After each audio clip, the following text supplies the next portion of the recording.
Hi, I'm Clarence White, auctioneer, and today I'm going to talk to you about the concept of buying the listing. This video is designed as an educational video for prospective sellers looking at the concept of buying the listing. So what is it? What does it mean? Most prospective sellers, when it comes time to sell their home, will interview 2 or 3 prospective agents to represent them. And each of those agents will come in and give you a price or a price range that they believe your property is likely to achieve in the current market. Now, one of the challenges that real estate agents face in that listing environment is that a lot of homeowners have a very inflated view of what their property may be worth. Sometimes that opinion sits above what the realistic market price is likely to be. It's natural. It's your home. You love it. You've bought it. You've held it for a long time. You've done all the renovations yourself. You see the value in that home, and it is natural as a seller to want your home to be worth as much as it possibly can. This, however, presents a little bit of a trap and a little bit of a temptation, because the temptation can be for an agent to come in and tell you what you want to hear on price and perhaps give you an inflated potential selling estimate in order to secure your signature on their agency agreement.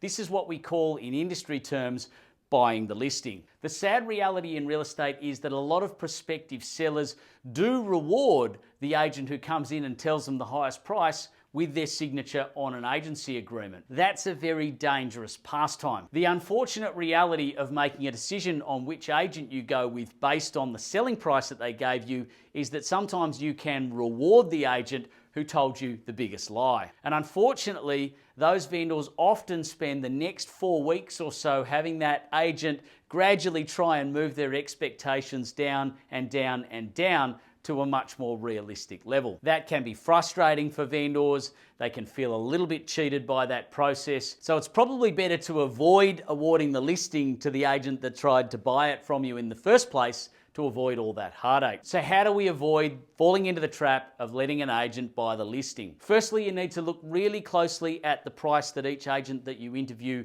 gives you. Look logically and objectively at perhaps the 2 or 3 quotes that you've had as likely selling prices, and perhaps take an aggregate between the 3. Do they all line up? Are they all about the same price, or is one particularly high and another one in the middle and another one a little bit lower?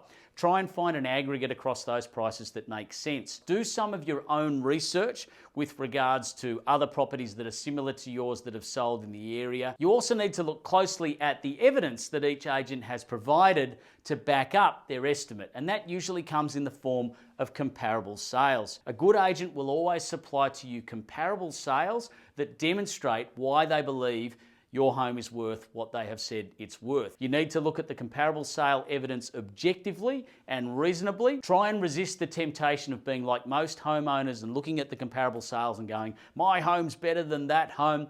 This kind of unrealistic thinking can be very unhelpful for you when it comes to arriving at what is a true and realistic selling price for your house. You would also do well to avoid using estimated selling price as your main or sole criteria for choosing an agent. You need to look more deeply into the agent. What process are they offering you? How logical and how much sense does that process make to you? Is it likely to yield you the best potential price? You need to look at who the agent is, what their market share is in your local area, what their track record is, how many homes they're selling in the area near you. The more homes a prospective agent is selling in your local area, the better their granular local market knowledge is likely to be. So don't just look at estimated selling price when choosing an agent. I'd like to think that most agents out there are trying to do the right thing and giving you a realistic estimate on what your property might potentially sell for. But like all industries and all businesses, there are some who want to bend the rules a little bit